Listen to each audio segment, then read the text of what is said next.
Doctor Mohammad ইউনূসের বিরুদ্ধে রাষ্ট্রদ্রোহের অভিযোগ এনে মামলা করার ঘোষণা দিয়েছেন বাংলাদেশ মুসলিম লীগের সভাপতি ও সুপ্রিম কোর্টের সিনিয়র আইনজীবী মহসিন রশিদ। তিনি বলেছেন, ইউনূসের কর্মকাণ্ড শুধু সংবিধান লঙ্ঘনের মধ্যেই সীমাবদ্ধ নয়, বরং তা রাষ্ট্রদ্রোহের পর্যায়ে পড়ে।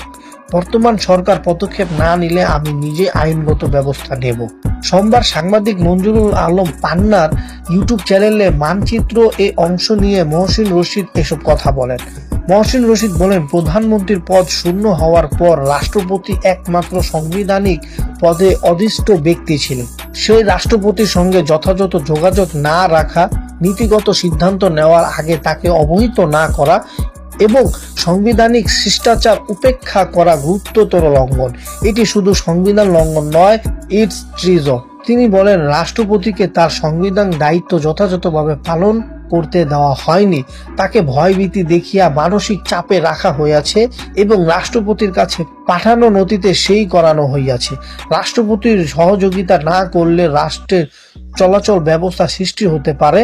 রাষ্ট্রপতি রাষ্ট্রের প্রতীক, তাকে যথাযথ সম্মান না দেখানো রাষ্ট্রের মর্যাদা ক্ষুণ্ণ করার শামিল। মহসিন রশিদ বলেন, একজন সাবেক উপদেষ্টা রাষ্ট্রপতিকে চোর বলেছিলেন, যার হাতে শপথ নিয়েছেন তাকেই চোরের আখ্যা দেওয়া হয়েছে।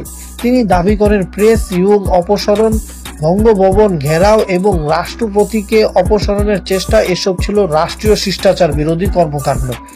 এসব ঘটনার সঙ্গে ডক্টর ইউনূসের সম্পর্কিততা বা নীরব সমর্থন ছিল না, তা খতিয়ে দেখতে তদন্ত কমিটি বা কমিশন গঠন করা উচিত। ইউনূসের নেতৃত্বাধীন উপদেষ্টার পরিষদে কয়েকজন সদস্যের বিরুদ্ধে তদন্ত দাবি করেন মহসিন রশিদ। তিনি বলেন, রাষ্ট্র কোনো খেলার বিষয় নয়, রাষ্ট্রের ক্ষতি হয়েছে কিনা তা নিরপেক্ষভাবে অনুসন্ধান করা দরকার।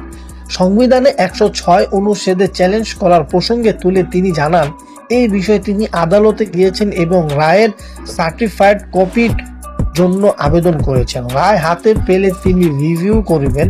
ভবিষ্যতে যেন আর কোনো অবৈধ বা অসাংবিধানিক অন্তর্বর্তীকালীন সরকার না আসে সে বিষয়ে সতর্ক থাকা জরুরি। মহসিন রশিদ বলেন, সরকার যদি কোনো ইনকোয়ারি কমিটি গঠন না করে তবে তিনি নিজেই নোটিশ দিয়ে মামলার উদ্যোগ নেবেন এবং ইউনূসকে পক্ষভুক্ত করবেন। আগেও করেছি, আবারও করবেন।